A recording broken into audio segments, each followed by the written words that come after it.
Hi friends, வணக்கம். இப்போ லைவ்ல சாண்ட்ராவை போட்டு கிழிச்சிட்டு இருக்காங்க. திவ்யா, வியானா, ரம்யா இவங்க 3 பேருமே சாண்ட்ராவை கிழிச்சிட்டு இருக்காங்க. நேற்று நைட்டு ரம்யாவும் வியானாவும் வந்து திவ்யா கிட்ட சாண்ட்ரா பத்தி சொன்னவன்னு சாண்ட்ரா மேல சமக்கோவாயிட்டாங்க. திவ்யா எந்த சான்ஸ் எப்போ கிடைக்கும்னு பார்த்துட்டு இருக்காங்க. அதுக்கேற்ற மாதிரி இன்னைக்கு ஒரு காலில் டாஸ்க் வச்சிருக்கு. யார் யார் இந்த வீட்டை விட்டு வெளியே போனாக்கா அவங்க கூட கனெக்ட்ல இருப்பான் அப்படின்ற மாதிரி. ஸோ எல்லாரும் ஒரு பேர் சொல்றாங்க. அதில் வந்து பார்த்தீங்கன்னாக்கா எல்லாம் முடிச்சுட்டு பிக் பாஸ் பெட்ரூம்குள்ள ஒரு டிஸ்கஷன் போயிட்டு இருக்கு.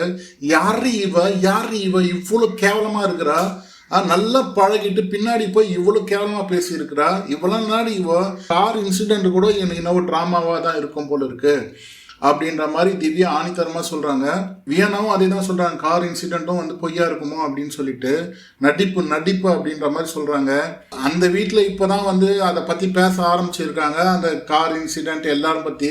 திவ்யா, ரம்யா இவங்க 2 பேருமே சொல்றாங்க, பார்வதிலாம் மூஞ்சிக்கு நேரம் அடிச்சுட்டு போயிடுவா, என்ன பிரச்சனை இருந்தாலும் மூஞ்சிக்கு நேரம் அடிச்சுட்டு போயிடுவா, இவ்வளவு மாதிரிலாம் வந்து கூட இருந்து குழி தோண்ட மாட்டா, என்ன மோசமானவ இவ்வளவு, என்ன பொம்பளை இவா அப்படின்ற மாதிரி கேட்குறாங்க. 2வது வந்து வியானா சொல்றாங்க, எங்களுக்கெல்லாம் வந்து அக்கா தங்கச்சிங்களா, அம்மா இல்லையா, நாங்கள் அதெல்லாமா வச்சு கேம் விளையாடிட்டு இருக்கோம். குழந்தைங்களாம் வச்சு விளையாடிட்டு இருக்காங்க, குழந்தைங்களாம் வச்சு கேம் விளையாடிட்டு இருக்காங்க, இவங்களாம் இன்னும் ஜெல்மோ அப்படின்ற மாதிரி கேட்குறாங்க வியானா. ஸோ ஓவராலாக வந்து பார்த்தீங்கன்னாக்கா இந்த ரெட் கார்டு இஷ்யூ இப்போ தான் வந்து கொஞ்சம் கொஞ்சமாக பற்ற ஆரம்பிக்குது. அதுவும் இந்த டிஸ்கஷன்லாம் யார்கிட்ட பேசிட்டு இருக்காங்க தெரியுங்களா, அரோரா கிட்ட பேசிட்டு இருக்காங்க. கூட விக்ரமும் பற்றி தப்பாக பேசிருக்காங்க. திவ்யாவும் வியானாவும் ஒரு சான்ஸ் கிடைச்சா போதும் எல்லார பற்றியும் போட்டு தாக்கிட்டு இருக்காங்க.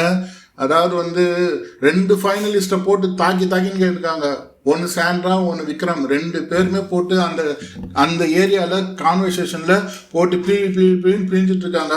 2 ஃபைனலிஸ்ட்டை டோட்டல் டேமேஜ் பண்ணிட்டு இருக்காங்க. திவ்யா, ரம்யா, வியானா இவங்க எல்லாருமே சேர்ந்து ஒவ்வொருத்தரும் வெளியே பார்த்துட்டு வந்த விஷயத்த வச்சு பேசிட்டு இருக்காங்க. பிக் பாஸ் வந்து இதெல்லாம் பேசக்கூடாதுன்னு சொல்லாம கும்னு விட்டாரு. அது வரைக்கும் சந்தோஷம். ஏன்னா நேற்று 2 நாளாக வந்து வெளியில் இருக்கிற விஷயத்த பேசாதீங்க அப்படின்னு சொல்லிட்டு சாண்ட்ராவை எவ்வளோ காப்பாற்ற முயற்சி பண்ணிட்டு இருந்தாரு. இப்போ என்னவோ தெரியல, அதை பற்றி பேச விட்டுட்டு இருக்காரு. மக்களே, இதுதான் லைவ்ல இப்போ வந்து சாண்ட்ராவை பற்றியும் விக்ரமை பற்றி போட்டு கேள்வி கேட்டுட்டு இருக்காங்க. அடுத்த வீடியோ, அடுத்த லைவ்ல உங்களை சந்திக்கிறேன். நன்றி மக்களே.